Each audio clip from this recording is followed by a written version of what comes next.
hard time expanding wide enough to embrace dichotomy. They tend to globalize and think of things as all good or all bad. They also want one cure-all or one answer for all issues. Well, if you're on the path of awareness, it's critical to understand that all things can damage and all things can also heal. There's an old Wiccan principle, that which can poison can also heal, and nothing can heal without also being able to poison. This means that any teaching or practice can be beneficial, and it can also be detrimental, depending on the circumstance. So you can understand what I mean by this, I'm going to give you quite a few examples. First, let's start with the example of the teaching. You don't have to see the entire staircase. Just take the first step. This is a brilliant teaching, an awesome truth within the universe, assuming that you're teaching to people who suffer from the overwhelm of the scope of their goals. Basically, they feel paralyzed by it, and so they don't take the first step towards anything because they have to see the totality of the picture, and it's so big they can't figure out how to accomplish it. Genius teaching for those people. However, it's super detrimental for another type of person.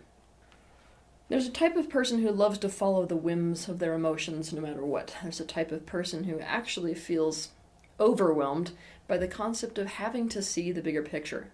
In essence, they don't like the pressure of having to make decisions about what's right for them based on big picture awareness.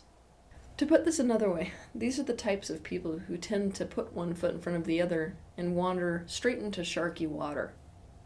They don't realize they're in shark-infested water until it's too late. Why? Because they refused to see the big picture and only thought about the single step in front of them. Now let's look at affirmations and gratitude lists. Affirmations and gratitude lists can be a really good tool for decreasing stress, improving your personal mentality and frequency, and developing awareness of the positive polarity of your life. They can also be methods of coping with situations that need to be changed instead of coped with, methods of lying to oneself, and methods of avoidance and escapism and denial. The universal truth, there is no death. This is something which can help people who are afraid of death, help people who have lost people to death immensely, because it allows them to understand that death is not endedness. It decreases their fear around death and may even make them more aware of their capacity to connect with that which is no longer physically manifested. This is also a teaching that can cause incredible amounts of pain.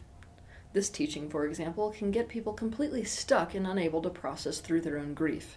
Why? Because if the universal truth is there is no death, now I'm having a hard time understanding this because there is death in the physical dimension, but maybe I'm just an idiot because I can't see that truth within the universe.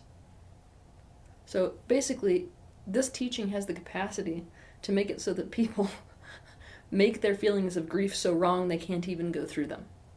And on top of that wrongness, they're suffering from the death. And on top of that wrongness, they're having a self-esteem collapse because if it's a universal truth, maybe they're just not evolved enough to see it.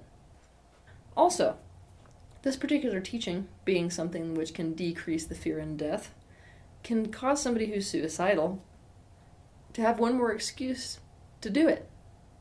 Meditation is one of the most powerful tools available to physical humans. The list of the benefits that can happen as a result of meditation is about 5 miles long. Let's condense this list to say that it can be an especially powerful way to become aware and present. But meditations can also be a method of awareness, suppression, resistance, and escapism. For example, some people use it to escape the physical dimension because they perceive it to be unevolved and think it should be transcended. This is the opposite of presence. Some people use it to suppress their emotions.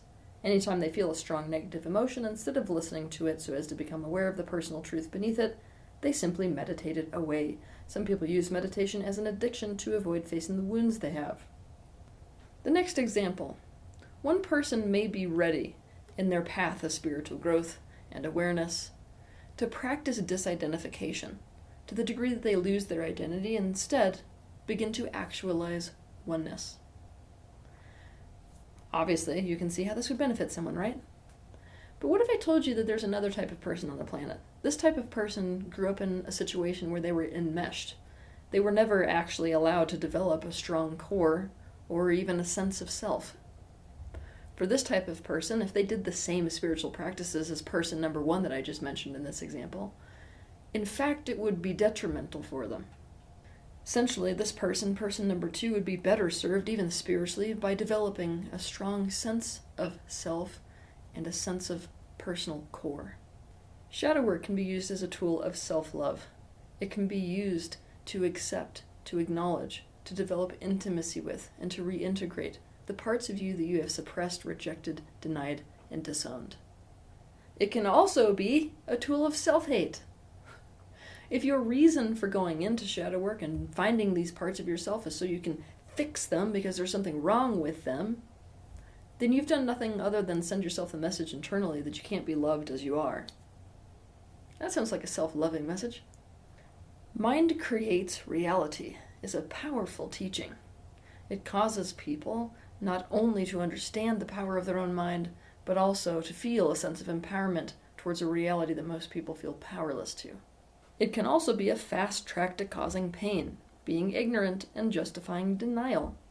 It can serve as a justification to slip into a narcissistic bubble. A person can speak the truth about reality, and someone can use this concept as an excuse to deny it because if they don't choose to see it, it doesn't exist. This also can be a way of causing extreme pain to someone suffering by essentially blaming them for whatever painful thing happened in their life. The teaching, choose yourself, even when others refuse to, because choosing yourself is self-love and self-love is self-care, can be something that people use to stop their codependency patterns, make the right choices for themselves, and get out of abusive situations. It can also be something that people use to justify their narcissism, fail to take others as a part of themselves, and enhance separation and a fend for yourself attitude within the human race. So often, when someone is having an issue with one of my quotes, or is contesting something that I've taught, or is suffering as a result of doing one of the processes that I put forth, what is happening is they are taking something wildly out of context, or they have found one of these scenarios where that which can heal can also poison, or they are misapplying something and using one of the tools or one of the teachings in a situation where it absolutely should not be used. You get the point here. Basically, it doesn't take a genius to see that if any teaching can be beneficial or detrimental depending on what situation an individual is in, teaching to a group is rather difficult. It also blows the door wide open for the following. People using the wrong concepts and practices for them at a given time, or the right concepts at the wrong time or in the wrong circumstances.